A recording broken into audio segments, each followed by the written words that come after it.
Okay, so we're working on a 2010 Volvo S40 today, and my job today was to change the inner CV boots on the front axle shafts because they're torn and they're leaking grease.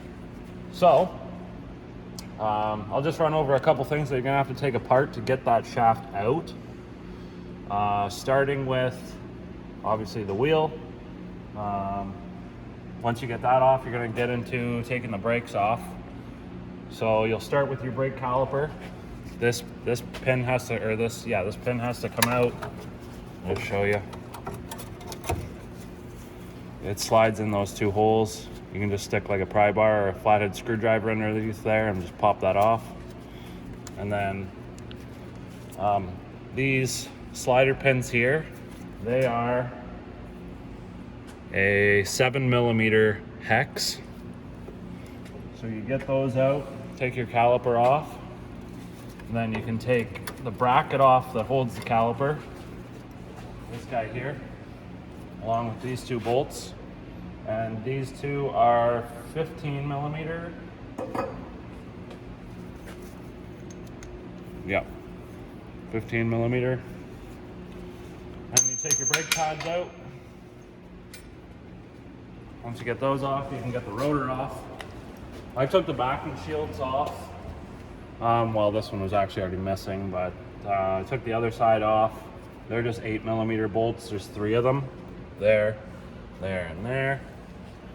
And yeah, I went ahead and unplugged the ABS sensor because I thought I was gonna have to move the whole strut assembly with the knuckle, but I don't think I actually did. I think you could probably leave that in and get away with it. But anyhow, I unplugged that. And then once you get all that stuff off, there's a bolt in the center that actually goes through the bearing into the axle. And that's a 13mm. Yeah, just dropping those bolts. Yeah, so 13. Take that big guy out. I was looking up the procedure on taking this out from Volvo, and there was a special service tool. It's like a hydraulic hole cylinder or something. It's hilarious. It just apparently sits in here, bolts onto like this flange assembly and puts pressure. I don't know if it just uses air or if there's like a ram or something, but it pushes the axle out. It was just hilarious, like way overkill. Anyhow. This just end up sliding on its own, right? Yeah, like I'll show you in a second. And the last thing that you got to take off is the ball joint, the lower ball joint. I just undid the nut, and then I used my air hammer with a flat bit on it just to give this a couple love taps to break it free. You can probably get in there with a hammer. I'm sure there's a special tool like a press or something like that to get it out. And then to push it down, I actually ended up undoing, there's 2 bolts that go up on the bottom, and I believe those are 15mm. Oh yeah, I took those right out. Yeah, they are. Yep, those are 15mm bolts. And then the one in the front I just loosened. I don't think I could take it out because of other stuff that's in the way. I think that's an 18. So anyhow, you get all that stuff off.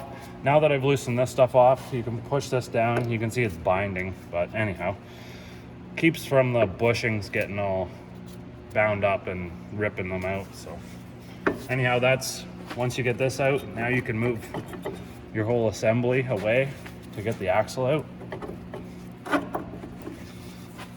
Maybe I will have to just hit this bit.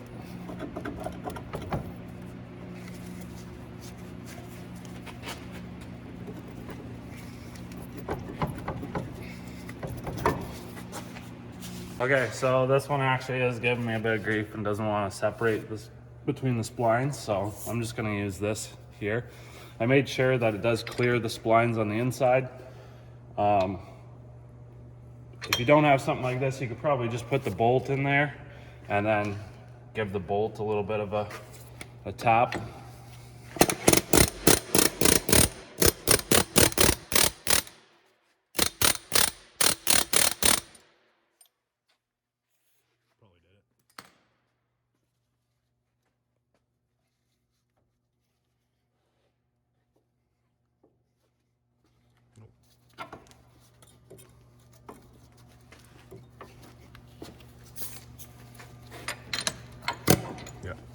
That was weird. Okay, so now that you got your, oh yeah, she's leaking grease. So now that we got this out of the way, we can get up in there with a pry bar. I'm gonna lift it up and show you. So I could take the hanger bearing off and pull the axle shaft out, but I'm gonna try to just do less work. So I think what I'm gonna do is just cut the boot itself, pull the shaft out. I could change everything over on the bench and then assemble it back together in the vehicle. So we'll see how easy this is to cut.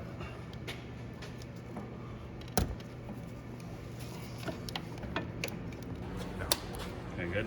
All right, so once you get the boot cut off, you can pull this out. I stuck a bucket under there because this thing's full of grease. Wear gloves. This stuff apparently is super cancerous. It's not like the California cancers. This is real cancers. P65. Yeah. This is real. Okay, so grab your skizzers and cut the boot off. Get rid of that. It's gonna go in the garbage. But I just want to show you these clamps that they put on here. It's like there's no edge to it. There's like a puzzle. It's like a puzzle piece. Like it meshes together. So there's probably absolutely no reuse in those. And you wouldn't want to anyways. Normally you change these when you change the boot. So when you buy a boot, it'll come with the new clamps. I took a quick look at this and I had some of these around. They were just a universal fit boot from Dorman. But these ones, I just gotta wipe my hands off. These ones won't work because the axle shaft on the inside has these sections out of them for the rollers, but in between it's like a semicircle, concave. So the boot design has the concave sections built into it, and it looks like this.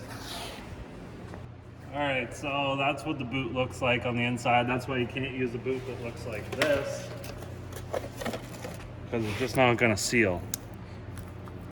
But you could probably use these for the outer boot if you had to. They're kind of neat. You just cut them to whatever size that you need. They come with grease and clamps and all that. Just to show you, there's a couple different styles of clamp. I like these ones. You do need to have a tool for them. It looks like this. And it goes in there and squishes it down and it'll pull that tight. But it's got little teeth on it. So you just set it to whatever size you need and then you crimp it. These are awesome, and they're pretty cheap. These are the ones that come in the Dorman kit.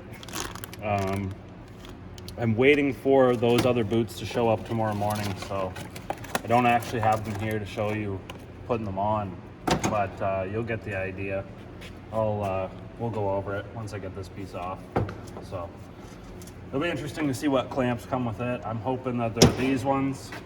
If they're not, if there's something weird that looks like it's gonna be a pain to put on, I'm just gonna use these. I got a bunch of them. Bought them because they're nice, they're easy to use.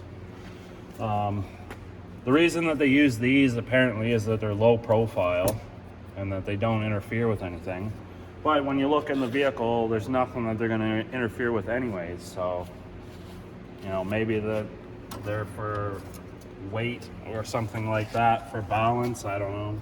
But next thing that we gotta do, I got to take this clamp off and get the rest of that boot off and clean the shaft. But the next thing that we got to take off is this piece here. And there's a couple things I'll show you. Yeah, let me take this off. So to get these clamps off, like you just end up destroying them anyways, but you can see where they mesh together.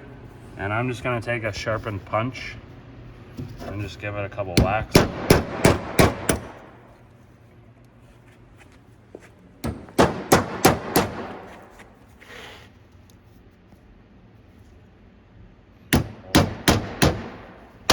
Definitely had too much caffeine today. Shaky. Yeah.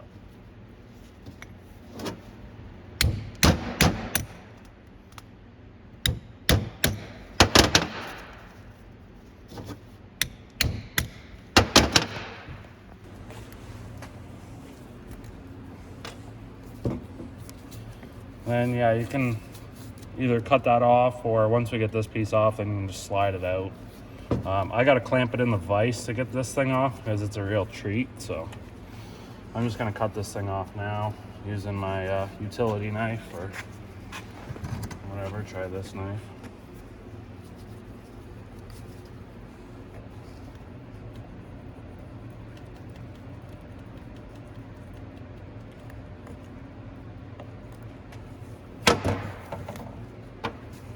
Perfect. Good. So you got some snap ring pliers. You got to take this snap ring off of the end so that this piece can come off of the shaft. So you get those and put them in there like that.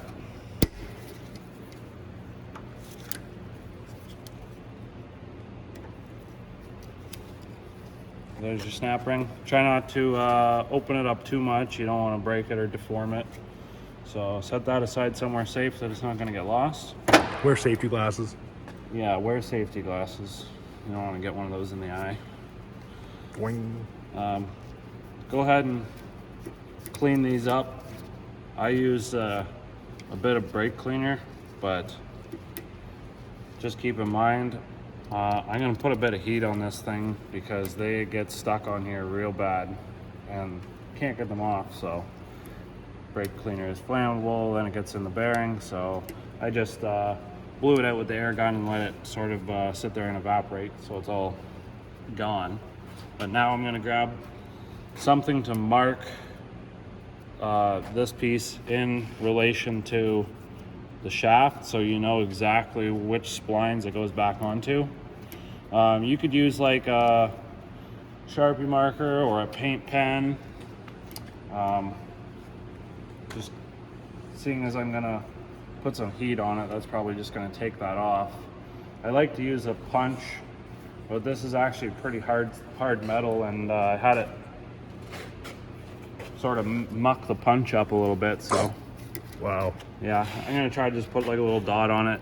If you look closely, you can see there's an arrow somewhere on the end of that shaft, and then I just put my dot on the end of that, on that carrier.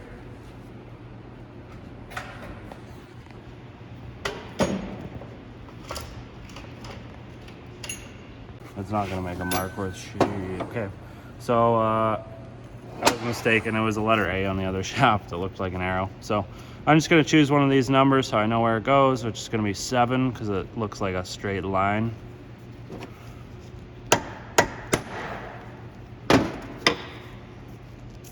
So yeah, try to make a mark.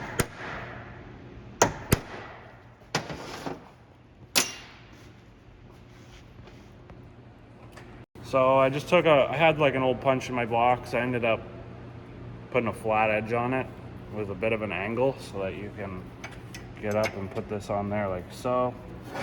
And yeah, just gonna go ahead and work my way around, hitting it here, here, and then here.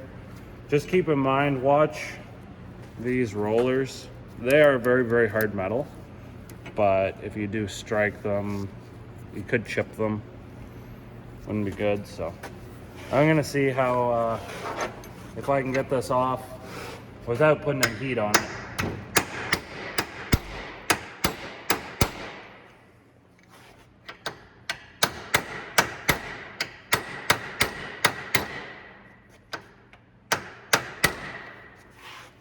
This one actually looks like it's coming.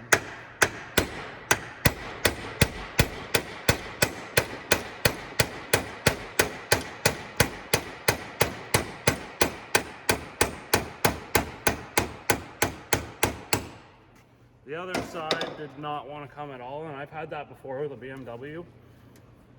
I don't know if it's just something with European cars or what, but anything European I've ever worked on, usually these things are stuck on there. So I just found that putting a little bit of heat into the center, not very much, just enough, like give it a little bit just to warm it up, and that does wonders. Probably shouldn't really do that with this kind of metal, like it's hardened, but what do you do? So, yeah, just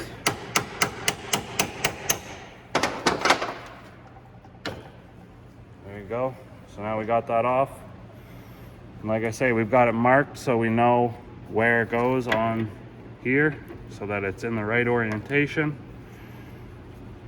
Now that we got that off, we can clean our shaft, and then if we had our boot ready to go, you can go ahead and slide your new boot on like so, and then you could put your clamp on at the bottom, and then you would grease this thing up all inside, all these needle bearings that are inside of there, get lots of grease all in around there.